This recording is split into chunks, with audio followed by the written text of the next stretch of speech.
আসসালামু আলাইকুম, সবাই কেমন আছেন? আজকে আমি আমার ভিডিওটা শুরু করছি আমার অফিস থেকে। এখন বাজে প্রায় সকাল ৯টা। তো আজকে আমি একটু আর্লি চলে আসছি অফিসে, যেহেতু একটু কিছু কাজ আছে।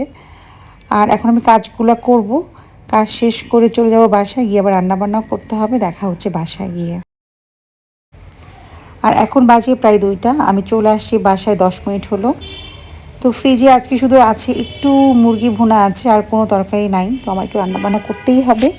তো এসে একটু কিচেনে চলে আসলাম রান্নাবান্না করার জন্য। তো আজকে আমি করব হচ্ছে আলু দিয়ে চিচিঙ্গা দিয়ে একটা ভাজি, আর করব হচ্ছে লতির একটা ভাজি করব। এটা আমি একটু ডিফারেন্ট ওয়েতে করি, সেটা আপনাদের সাথে শেয়ার করব। আর করব হচ্ছে শুটকির ভুনা। আজকে আমি আর অন্য কোনো ভারী তরকারি করছি না, যেহেতু কালকে ফ্রাইডে। ফ্রাইডে মানে হচ্ছে বাসায় একটু স্পেশাল রান্নাবান্না করা হয়। তো আমি আজকে একটু সিম্পল রান্নাবান্নাই করছি, আর ফ্রিজের মুরগি দিয়ে চলে যাবে। আর এই যে আমি এই চুলায় বসিয়ে দিয়েছি হলো ভাজিটা, আর আরেক চুলায় আমি এখন বসিয়ে দেবো হচ্ছে লতির চচ্চড়ি। আর এই লতিটা আমি করব হচ্ছে নর্মাল একটা ভাজির মতো। এর মধ্যে আজকে আমি কোনো চিংড়ি মাছ বা শুটকি কিছুই দেব না। আমি এটা ভালো করে হলুদের গুঁড়া, মরিচের গুঁড়া, লবণ দিয়ে একটু মাখিয়ে নিয়েছি। তারপর আমি এটা গরম তেলে এটা একটু ভেজে নিচ্ছি। কখনও এটা গরম ভাত দিয়ে আপনারা খেয়ে দেখবেন, খুবই মজা লাগে। এটা যারা লতি পছন্দ করেন বা যারা পছন্দ করেনও না, তারা এটা একটু কখনো ট্রাই করে দেখবেন। এটা খুবই ইজি বানানো, কিন্তু এটা খেলে আপনি অন্য কোনো তরকারি আর চাইবেন না। যারা লতি খান না, তারাও এভাবে ট্রাই করবেন। ইনশাল্লাহ সবাই এটা খেয়ে খুশি হয়ে যাবেন এবং আমাকে মনে মনে হলেও একটু ধন্যবাদ দিবেন। তো এই তো আমি এটা আর কি ঢাকনা দিয়ে দিলাম, আর একটু হলে এটা আমি নামিয়ে নেব।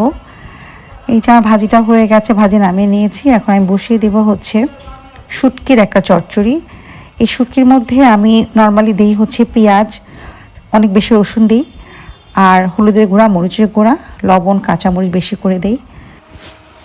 আর শুটকিটা আমি কিন্তু এনেছিলাম হলো কক্সবাজার থেকে, কারণ কক্সবাজারের শুটকিটা আমার কাছে অনেক বেশি ফ্রেশ মনে হয় এবং কোনো রকম ফরমালিন থাকে না।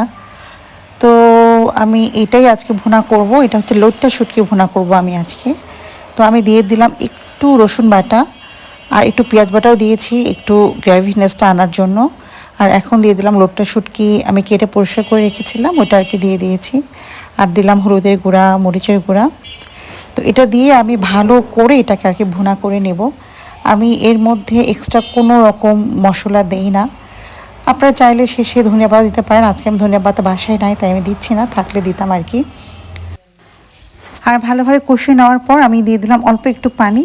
আর এটা এখন আমি আস্তে জাল দিয়ে রান্না করে নেব। আর এখন আমার শুটকিটা মোটামুটি হয়ে গেছে, দিয়ে দিলাম বেশি করে কাঁচা মরিচ। এখন আমার এটা প্রায় হয়ে গেছে, এখন নামিয়ে নেব। আর এই তো আমার রান্নাবান্নার পালা একেবারেই শেষ। এখন আমরা খাওয়া দাওয়া করব। বেজে গেছে প্রায় ৩টার বেশি।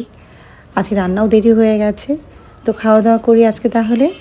এখানে শেষ করছি আজকের ভিডিও। সবাই ভালো থাকবেন। আল্লাহ হাফেজ।